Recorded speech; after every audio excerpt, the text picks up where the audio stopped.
Iran ಜೊತೆಗೆ ಕದನ ವಿರಾಮವನ್ನು ತಾತ್ಕಾಲಿಕವಾಗಿ ಮುಂದೂಡಿಕೆ ಮಾಡಿರುವುದಾಗಿ ಮತ್ತು ಅನಿರ್ದಿಷ್ಟ ಅವಧಿಗೆ ಮುಂದಕ್ಕೆ ಹಾಕಿರುವುದಾಗಿ ಅಮೆರಿಕ ಅಧ್ಯಕ್ಷ ಡೊನಾಲ್ಡ್ ಟ್ರಂಪ್ ಅವರು ಅನೌನ್ಸ್ಮೆಂಟ್ ಮಾಡಿದ್ದಾರೆ. ಸೊ ಇದು ಬಹಳ ಮಹತ್ವದ ಬೆಳವಣಿಗೆಯಾಗಿದೆ.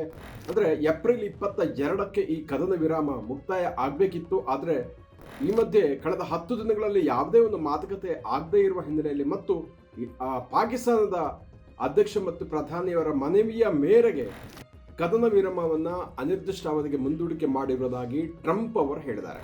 ಸೊ ಇಲ್ಲೊಂದು ಯಾಕೆ ಹಾಗಿದ್ರೆ ಈ ರೀತಿಯಾಗಿ ಮುಂದೂಡಿಕೆ ಮಾಡಿದ್ದಾರೆ, ಟ್ರಂಪ್ ಅವರು ಏನು ಹೇಳ್ತಾ ಇದ್ದಾರೆ ಇತ್ಯಾದಿ ವಿಚಾರಗಳನ್ನು ಈ ಎಪಿಸೋಡ್ ನಾವು ಸಾಕಷ್ಟು ತಿಳಿದುಕೊಳ್ಳೋಣ. ವೀಕ್ಷಕರೇ, ಗ್ಲೋಬಲ್ ವಾಣಿ ಯೂಟ್ಯೂಬ್ ಚಾನಲನ್ನು ವೀಕ್ಷಿಸಿ ಮತ್ತು ಸಬ್ಸ್ಕ್ರೈಬ್ ಮಾಡಿ. ನಾನು ನಿಮ್ಮ ಕೇಶವ ಪ್ರಸಾದ್.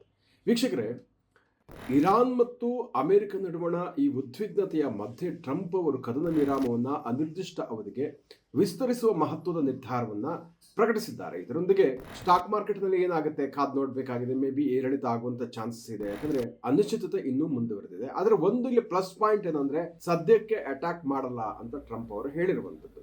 ಸದ್ಯಕ್ಕೆ ಯುದ್ಧವನ್ನು ಮಾಡಲ್ಲ.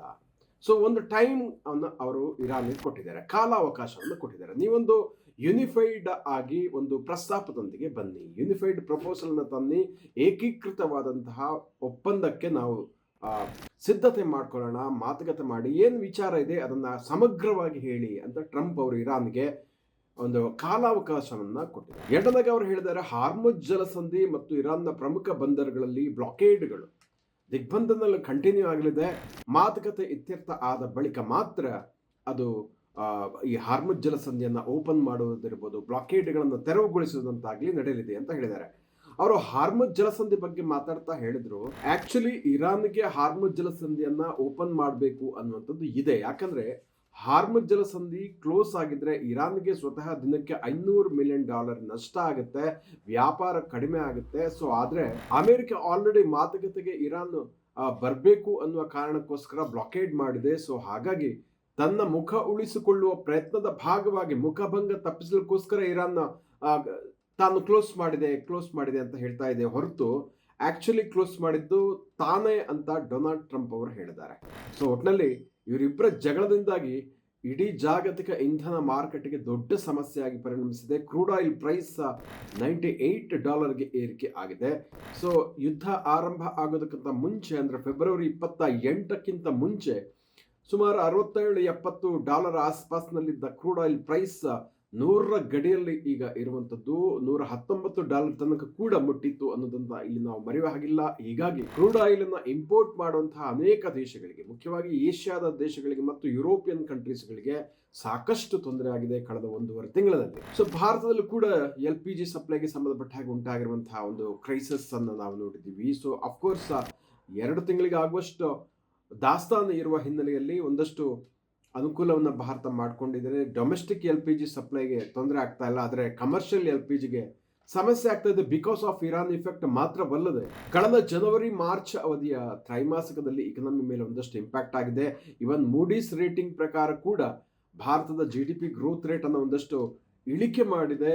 6.8 ನಿರೀಕ್ಷೆ ಮಾಡಿತ್ತು 2026-27ರಲ್ಲಿ, ಅದನ್ನ ಈಗ 6% ಇಳಿಕೆ ಮಾಡಿರುವಂಥದ್ದು. ಸೊ ಹಾಗಾಗಿ 0.8% ಕಡಿತಗೊಳಿಸಿದೆ ಮೂಡೀಸ್ ರೇಟಿಂಗ್. ಸೊ ಇದು ಭಾರತದ ಇಕಾನಮಿ ಮೇಲೆ ಇರಾನ್ ವಾರ್ನ ಒಂದು ಇಂಪ್ಯಾಕ್ಟ್ ಅಂತಾನೆ ಹೇಳಬೇಕು. ಯಾಕಂದ್ರೆ ಇರಾನ್ ವಾರ್ ಇಂಪ್ಯಾಕ್ಟ್ನಿಂದಾಗಿ ಕ್ರೂಡ್ ಆಯಿಲ್ ಪ್ರೈಸ್ ಏರಿಕೆ ಆಗಿದೆ. ಇಂಡಸ್ಟ್ರಿಗಳಿಗೆ ಬೇಕಾದ ರಾ ಮೆಟೀರಿಯಲ್ ಸಪ್ಲೈ ಆಗ್ತಾ ಇಲ್ಲ, ಬೇಡಿಕೆ ಕಡಿಮೆ ಆಗಿದೆ, ಟೂರಿಸಂ ಮೇಲೆ ಸಿಕ್ಕಾಪಟ್ಟೆ ಇಂಪ್ಯಾಕ್ಟ್ ಆಗ್ತಾ ಇದೆ. ಸೊ ಇದೆಲ್ಲ ಕಾರಣಗಳಿಂದಾಗಿ ಇಂಡಸ್ಟ್ರಿ ಮೇಲೆ ಇಂಪ್ಯಾಕ್ಟ್ ಆಗ್ತಾ ಇದೆ. ಇಂಡಸ್ಟ್ರಿ ಮೇಲೆ ಇಂಪ್ಯಾಕ್ಟ್ ಆಗಿದ್ರೆ ಏನಾಗುತ್ತೆ, ಉದ್ಯೋಗ ಕಡಿಮೆ ಆಗುತ್ತೆ. ಈ ರೀತಿಯ ಸವಾಲುಗಳನ್ನು ಇವತ್ತು ಅನೇಕ ರಾಷ್ಟ್ರಗಳು ಎದುರಿಸ್ತಾ ಇದೆ.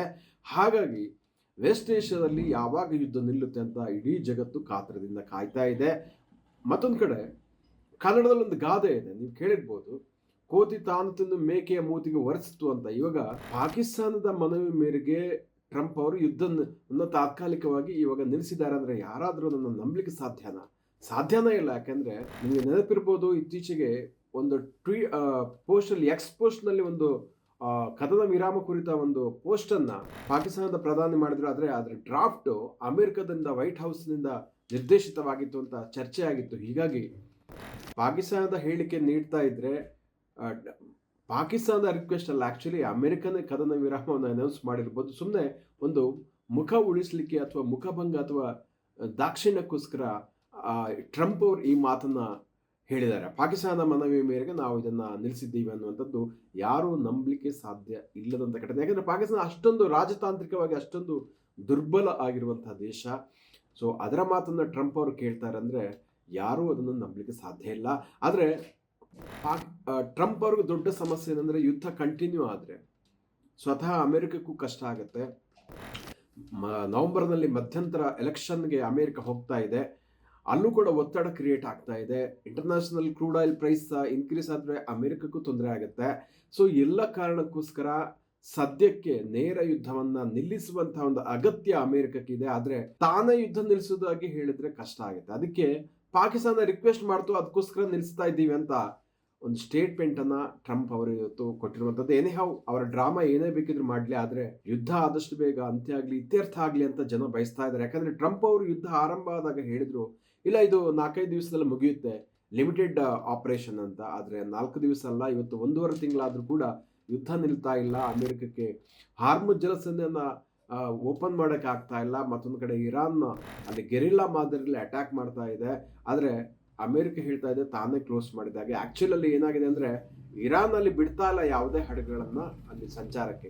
ಈ ಕದನ ವಿರಾಮವನ್ನು ಪಾಕಿಸ್ತಾನದ ಅಧ್ಯಕ್ಷ ಮತ್ತು ಪ್ರಧಾನಿಯ ರಿಕ್ವೆಸ್ಟ್ ಮೇರೆಗೆ ಅಂತ ಹೇಳ್ಕೊಂಡು ಈಗ ಸದ್ಯಕ್ಕೆ ನಿಲ್ಲಿಸಿದ್ದಾರೆ. ಆದರೆ ಇರಾನ್ನ ಇವಾಗ ಏನು ನಿರ್ಧಾರ ಕೈಗೊಳ್ಳುತ್ತೆ, ಈ ಮಾತುಕತೆಗೆ ಅವರೊಂದು ಏಕೀಕೃತವಾದಂತಹ ಒಪ್ಪಂದದೊಂದಿಗೆ ಬರ್ತಾರಾ, ಒಂದು ಕಾಂಪ್ರಹೆನ್ಸಿವ್ ಡೀಲ್ ಮಾಡ್ತಾರಾ, ಇದು ಇವಾಗ ಇರುವಂಥದ್ದು. ಆದರೆ ಸದ್ಯದ ಒಂದು ಪರಿಸ್ಥಿತಿಯನ್ನು ನೋಡಿದ್ರೆ ಇರಾನ್ನ ಆ ರೀತಿಯ ಯಾವುದೇ ಒಂದು ಲಕ್ಷಣವನ್ನು ತೋರಿಸ್ತಾ ಇಲ್ಲ. ಸೊ ಒಂದ್ ಕಡೆ ಅಫ್ಕೋರ್ಸ್ ಮಿಲಿಟರಿ ಬಲದಲ್ಲಿ ಅಮೆರಿಕ ಬಹಳ ಬಲಾಢ್ಯವಾಗಿದೆ, ಅದನ್ನು ತಳ್ಳಿ ಹಾಕುವ ಹಾಗಿಲ್ಲ. ಆದ್ರೆ ಇರಾನ್ ಕ್ರೈಸಿಸ್ ಹೇಗೆ ಅಫ್ಘಾನಿಸ್ತಾನದಲ್ಲಿ 20 ವರ್ಷಗಳ ಕಾಲ ಆದ್ರೂ ಕೂಡ ಅಲ್ಲಿ ಅಮೆರಿಕ ಸೇನೆ ವಾಪಸ್ ಹೋಗುವಂತ ಆಯ್ತು, ಅದೇ ರೀತಿ ವಿಯೆಟ್ನಾಂ ವಿರುದ್ಧ ಆಗ್ಲಿಲ್ವೋ ಅದೇ ರೀತಿ ಕೂಡ ಇದು ಬಹಳ ಲಾಂಗ್ ಟರ್ಮಿಗೆ ಈ ವಾರ್ ನಡೆಯುವಂತಹ ಸಾಧ್ಯತೆ ಇದೆ. ಹಾಗಾಗಿ ಆ ಕಾರಣಕ್ಕೋಸ್ಕರ ಇವತ್ತು ಕದನ ವಿರಾಮವನ್ನ ಅನಿರ್ದಿಷ್ಟಾವಧಿಗೆ ಟ್ರಂಪ್ ಅವರು ಅನೌನ್ಸ್ ಮಾಡಿದ್ದಾರೆ ಅಂತ ರಾಜತಾಂತ್ರಿಕರು ವಿಶ್ಲೇಷಕರು ಹೇಳ್ತಾ ಇದ್ದಾರೆ. ಸೊ ಒಟ್ಟಿನಲ್ಲಿ ಏನಂದ್ರೆ ಅಮೆರಿಕಕ್ಕೆ ಇರಾನ್ನಿಂದ ಕಾಲ್ ತೆಗೆಯಬೇಕಾಗಿದೆ. ಅಟ್ ದ ಸೇಮ್ ಟೈಮ್ ಇರಾನ್ನ ಅಣ್ವಸ್ತ್ರ ಕಾರ್ಯಕ್ರಮಗಳನ್ನು ತಡೆ ಹಿಡಿಬೇಕಾಗಿದೆ. ಹಾಗಾಗಿ ಫುಲ್ ಕಂಪ್ಲೀಟ್ ಅಲ್ಲಿಂದ ಕಾಲ್ ತೆಗೆದ್ರೆ ಸಮಸ್ಯೆ ಆಗುವಂಥದ್ದು ಖಚಿತ. ಸೊ ಇತ್ಯರ್ಥ ಆಗದೆ ಹೇಗೆ ವಾಪಸ್ ಬರುವಂಥದ್ದು ಎನ್ನುವಂಥ ಒಂದು ಸಂದಿಗ್ಧ ಪರಿಸ್ಥಿತಿಯಲ್ಲಿ ಅಮೆರಿಕ ಇವತ್ತು ಇರುವಂಥದ್ದು. ಸೊ ಆ ಹಿನ್ನೆಲೆಯಲ್ಲಿ ಇವತ್ತೊಂದು ಎಚ್ಚರಿಕೆಯೊಂದಿಗೆ, ಅಂದ್ರೆ ನೀವು ಕಾಂಪ್ರಹೆನ್ಸಿವ್ ಆಗಿ ಒಂದು ಬನ್ನಿ ಅನ್ನುವಂತಹ ಒಂದು ಷರತ್ತನ್ನ ವಿಧಿಸುವ ಮೂಲಕ ಅನಿರ್ದಿಷ್ಟಾವಧಿಗೆ ಕದನ ವಿರಾಮವನ್ನು ಮುಂದೂಡಿದೆ. ಸದ್ಯಕ್ಕೆ ಅಟ್ಯಾಕ್ ಮಾಡುವಂಥದ್ದು ಬೇಡ ಅನ್ನುವಂಥದ್ದು. ಪಶ್ಚಿಮ ಏಷ್ಯಾದ ಬಿಕ್ಕಟ್ಟು ಹಾಗಿದ್ರೆ ಏನಾಗಬಹುದು? ಸದ್ಯದ ಪರಿಸ್ಥಿತಿಯನ್ನು ನೋಡಿದ್ರೆ ಒಂದು ಮೇಲೆ ಬೆಂಕಿಯ ಮೇಲೆ ಇರುವ ಹಾಗೆ ಅಂತ ಪರಿಸ್ಥಿತಿ. ಸೊ ಅಂತ ಒಂದು ಪ್ರಕ್ಷುಬ್ಧ ಪರಿಸ್ಥಿತಿಯಲ್ಲಿ ಉಂಟಾಗಿದೆ. ನೋಡಿ, ಕ್ರೂಡ್ ಆಯಿಲ್ ಪ್ರೈಸ್ ಇವಾಗಲೂ ಕೂಡ ಅಂತ ಕಡಿಮೆ ಏನಾಗಿಲ್ಲ. ಪ್ರತಿ ಬ್ಯಾರೆಲ್ಗೆ ಬ್ರೆಂಟ್ ಮಾದರಿಯ ಕ್ರೂಡ್ ಆಯಿಲ್ ಪ್ರೈಸ್ $98 ಆಸ್ಪಾಸ್, ನಿನ್ನೆ 99 ಇತ್ತು, ಇವತ್ತು $1 ಕಡಿಮೆ ಆಗಿದೆ. ಹಾಗಂತ ತೀರಾ ಕಡಿಮೆ ಆಗಿಲ್ಲ.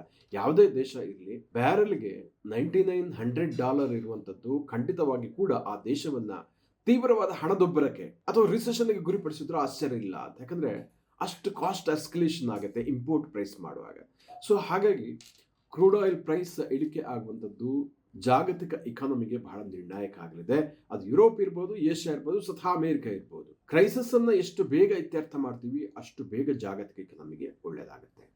ಸೊ ಇಲ್ಲದೆ ಹೋದ್ರೆ ಸ್ವತಃ ಅಮೆರಿಕಕ್ಕೂ ಕೂಡ ತುಂಬಾ ಕಷ್ಟ ಆಗುವಂತ ಚಾನ್ಸಸ್ ಇದೆ. ರಿಸೆಷನ್ಗೆ ಗುರಿಯಾದ್ರೂ ಕೂಡ ಆಶ್ಚರ್ಯ ಇಲ್ಲ ಅನ್ನುತ್ತೆ. ಯಾಕಂದ್ರೆ ಆಲ್ರೆಡಿ ನೋಡಿ, ಗಲ್ಫ್ ರಾಷ್ಟ್ರಗಳು ಈಗ ಪ್ರತಿತಂತ್ರವನ್ನು ಅನುಸರಿಸಲಿಕ್ಕೆ ಪ್ರಯತ್ನ ಮಾಡ್ತಾ ಇದೆ. ಉದಾಹರಣೆಗೆ ಯು ಎ ಏನು ಹೇಳ್ತಾ ಇದೆ, ನನಗೆ ಮುಂದಿನ ದಿವಸಗಳಲ್ಲಿ ತೈಲ ವ್ಯಾಪಾರಕ್ಕೆ ಡಾಲರ್ ಅವೈಲಬಿಲಿಟಿ ಸಿಗದೆ ಹೋದರೆ ಖಂಡಿತವಾಗಿಯೂ ಕೂಡ ನಾವು ಚೀನಾದ ಯುವಾನ್ ಕರೆನ್ಸಿ ಜೊತೆಗೆ ನಾವು ವ್ಯಾಪಾರ ಮಾಡ್ತೀವಿ, ಡಾಲರನ್ನು ಸೈಡ್ಗೆ ಹಾಕ್ತೀವಿ ಅಂತ ಹೇಳಿದ್ದಾರೆ. ಸೊ ಇದರ ಅರ್ಥ ಏನಂದ್ರೆ ಡಿ-ಡಾಲರೈಸೇಷನ್ ಪ್ರಕ್ರಿಯೆಗೆ ಗಲ್ಫ್ ರಾಷ್ಟ್ರಗಳು ಮುಂದಾಗುವಂತ ಚಾನ್ಸಸ್ ಇದೆ. ಯಾಕಂದ್ರೆ ಗಲ್ಫ್ ರಾಷ್ಟ್ರಗಳ ಆಯಿಲ್ ಈ ಹಾರ್ಮುಜ್ ಜಲಸಂಧಿಯ ಮೂಲಕನೇ ಹೋಗಬೇಕು. ಅಲ್ಲಿ ಇರಾನ್ ತನ್ನ ಪ್ರಾಬಲ್ಯವನ್ನು ಮುಂದುವರಿಸಿದ್ರೆ ಅದರ ಇಂಪ್ಯಾಕ್ಟ್ ಅಷ್ಟು ಗಲ್ಫ್ ರಾಷ್ಟ್ರಗಳಿಗೆ ಆಗುತ್ತೆ. ಸೊ ಹಾಗಾಗಿ ಗಲ್ಫ್ ರಾಷ್ಟ್ರಗಳು ಇದನ್ನು ಬಯಸ್ತಾ ಇಲ್ಲ. ಈವನ್ ಸೌದಿ ಅರೇಬಿಯಾ ಇರ್ಬೋದು, ಕತಾರ್, UAE ಯಾವುದೇ ದೇಶಕ್ಕೆ ಹಾರ್ಮುಜ್ ಜಲಸಂಧಿ ಎಲ್ರಿಗೂ ಓಪನ್ ಆಗಿರ್ಬೇಕಂತಾನೆ ಅವರು ಬಯಸ್ತಾ ಇದ್ದಾವೆ, ಒತ್ತಡವನ್ನು ಹಾಕ್ತಾ ಇದ್ದಾವೆ. ಮತ್ತೊಂದು ಕಡೆ ಯುರೋಪಿಯನ್ ರಾಷ್ಟ್ರಗಳು ಕೂಡ ಹಾರ್ಮುಜ್ ಜಲಸಂಧಿ ಆದಷ್ಟು ಬೇಗ ಓಪನ್ ಆಗಬೇಕು ಅಂತ ಹೇಳ್ತಾ ಇದ್ದಾವೆ. ಸೊ ಹಾಗಾಗಿ ಟ್ರಂಪ್ ಅವರಿಗೆ ಆ ಅನಿವಾರ್ಯತೆ ಇದ್ದೇ ಇದೆ. ಹಾರ್ಮುಜ್ ಜಲಸಂಧಿಯನ್ನು ಓಪನ್ ಮಾಡದೆ ಹೋದರೆ ಸಮಸ್ಯೆ ಆಗುತ್ತೆ ಅನ್ನುವಂಥದ್ದು ಟ್ರಂಪ್ ಅವರಿಗೆ ಬಹಳ ಚೆನ್ನಾಗಿ ತಿಳಿದಿದೆ. ಆದರೆ ಇರಾನ್ ಜೊತೆಗಿನ ಈ ಡೀಲ್ ಅಂತಿಮ ಆಗೋದು ಯಾವಾಗ ಅನ್ನುವಂಥ ಪ್ರಶ್ನೆ ಇವಾಗ ಇರುವಂಥದ್ದು. ಸೊ ಹಾಗಾಗಿ ಇಡೀ ಜಗತ್ತು ಅದನ್ನು ಎದುರು ನೋಡ್ತಾ ಇದೆ.